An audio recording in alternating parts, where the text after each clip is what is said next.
अश्लील व्हिडिओ बनवून खंडणी उकळणारी टोळी जेरबंद। टोळी प्रमुख महिलेसह 6 आरोपी अटकेत। 2,61,000चा मुद्देमाल जप्त। जालन्यातील चंदनझिरा पोलिसांनी एक धक्कादायक गुन्ह्याचा पर्दाफाश करत अश्लील व्हिडिओच्या माध्यमातून ब्लॅकमेल करून लूटमार करणाऱ्या टोळीला जेरबंद केले आहे। या कारवाईत टोळी प्रमुख महिलेसह 6 आरोपींना अटक करण्यात आली असून त्यांच्याकडून तब्बल 2,61,000 रुपयांचा मुद्देमाल जप्त करण्यात आला आहे।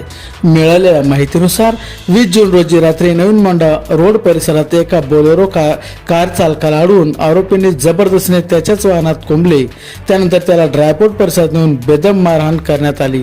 एवढेच नव्हे तर त्याच्याकडील रोख रक्कम आणि मोबाईलही हिसकून घेण्यात आला। यानंतर आरोपींनी पीडिताचा अश्लील व्हिडिओ तयार करून त्याला नातेवाईक आणि मित्राकडून ऑनलाईन पैसे मागण्यास भाग पाडले। फोन पेच्या माध्यमातून जमा झालेले पैसे आरोपींनी स्वतःच्या खात्यात वळते केल्याचा आरोप आहे। या घटनेची तक्रार दाखल होताच पोलीस अधीक्षक तेगबीर सिंग संधू आणि अपर पोलीस अधीक्षक विक्रम साळे यांच्या मार्गदर्शनाखाली पोलीस निरीक्षक बाळासाहेब पवार यांनी विशेष तपास पथकाची स्थापना केली। तपासादरम्यान या टोळीचा मुख्य सूत्रधार सपना संतोष निकाजे हिला बुलढाणा जिल्ह्यातून पळून जात असताना पोलिसांनी पाठलाग करून ताब्यात घेतले। तिच्या चौकशीतून इतर साथीदारांची माहिती समोर आली।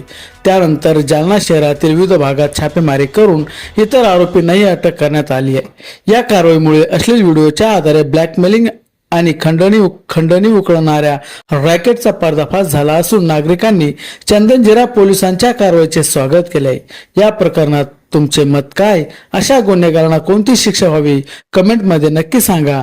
तसेच जालना आणि मराठवाड्यातील ताज्या घडामोडींसाठी चॅनलला सबस्क्राईब करा, व्हिडिओला लाईक करा आणि आवडल्यास शेअर करायला विसरू नका। धन्यवाद।